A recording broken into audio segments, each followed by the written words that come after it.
Okay, Gary Balliet here, PGA golf professional, and I want to talk to you about club fitting. I'm going to go over the basics of club fitting.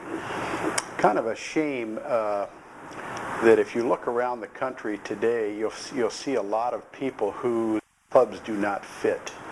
And it's kind of sad because there's a lot of people, especially juniors, that get into the game and they use golf clubs from their father that were too long, they're too stiff, and they hit them on the heel, they're too upright, and it just doesn't feel good. So very simply, what you want to do, you got to be very careful with those hand-me-downs.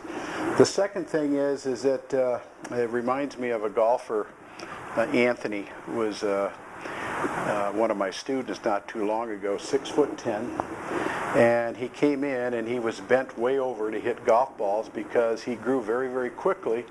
His back hurt, and we found out his golf clubs, instead of what he had an inch over length, he needed 4 inches. So we went through a whole series of ways to be able to fit a golf club for him where he's able to maintain good posture.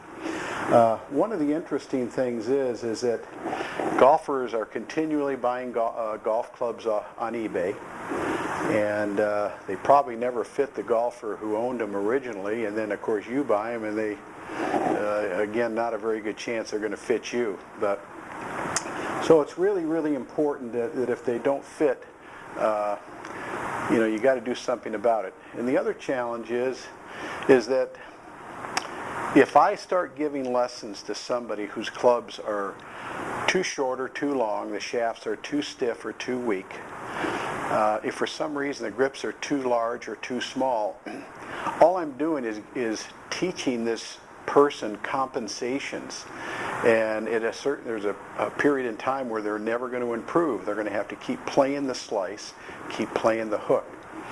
Let me just take just a minute and kind of dissect this apart. Won't take long. First of all, the first thing you always want to do is you always want to make sure that you fit for your irons. Some of the low or higher handicappers may get a low profile. You'll notice that there's a little weight on the bottom, plus there's a cavity back, a little easier to get in the air. Some of the better players may end up using more of a blade style. You'll notice that this happens to be a wedge, but you can see that some of the better players don't like the cavity back. And probably the most popular is the perimeter weighted. You can see that there's a big cavity back. Ping is very good in the perimeter weighted arena. They're probably the grandfather for that. So again, the head design with a wood, most popular are toe heel relief, and some of the better players, when you have toe heel relief, the roundness, easier to work the ball from right to left. It's like an airplane wing. You never see square airplane wings, do you? So not real high on square driver heads. They're probably not bad for your average golfer, but again, they probably make you make contact, a little less turning at the moment of inertia. When you hit off center, probably a little more stable. Tour players aren't too worried about it because they're hitting the ball right in the center on a regular basis anyway. And then we end up having a kind of a low profile head from the old days, kind of like the tailor-made look. Nobody's using the shallow breath, the shallow club face in this day and age. One of the other things about the heads, loft, guys, I want to tell you, your average player doesn't use enough loft. And what happens, you'll take a Zach Johnson of the world, wins the Masters with a 13-degree lofted driver. Stiffen the shaft up a little bit. Phil Mickelson wins the Masters with an 11-degree lofted driver. And this 6.5 degrees, 8-degree old school, guys, you don't need to use less loft. More loft is good, especially for your average players. I fit the average golfer with club head speed at 85 to 90 miles an hour. I fit them with a loft at least 10.5, 12, and sometimes as much as 16-degree loft on their driver. So, head design, a little bit about the heads. If we looked at golf shafts, Typically, you got your choice between steel and graphite. Not uncommon to have steel shafts. The better players will have steel shafts in their irons, and they'll have graphite shafts in their woods. A little more predictable, a little heavier. As a general rule, graphite's between about a ½ inch and an inch longer than steel.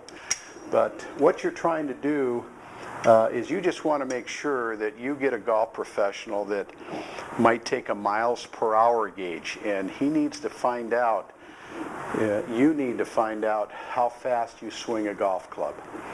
Typically, a driver's speed 75 to 80 miles an hour is using between a senior shaft, a softer shaft, and maybe an R shaft. If you have PGA Tour speed at 100 plus, you're probably into the X shaft. So again, lots of golfers, lots of manufacturers are not holding true to the story. A stiff shaft in one company could be a regular shaft in another company. So before you pick out golf shafts, check with your PGA Golf Pro and make sure that you're getting what you need. One of the other things too is grip. We're moving right up the golf club here. We've got an oversized grip, and we have a more of a standard grip. If your grip is too big, you're going to tend to slice the ball. A lot of guys grab onto a big grip just because it feels good. Well, if your hand doesn't warrant the larger grip, get a smaller grip. A smaller grip will allow you to release your hands a little bit better. On the other way, if it's too small, again, you would tend to overhook it, and you may need a bigger grip. Taller people normally have larger hands and need larger grips, and vice versa with the shorter, and especially juniors. You can even buy junior golf grips. So, real quickly, I'll just say this, is that typically when the golf club fits, you have more of an opportunity to become a better player with golf lessons. So, hope you've enjoyed this. I am going to do another small clip very quickly on length and lie, and be right back with you.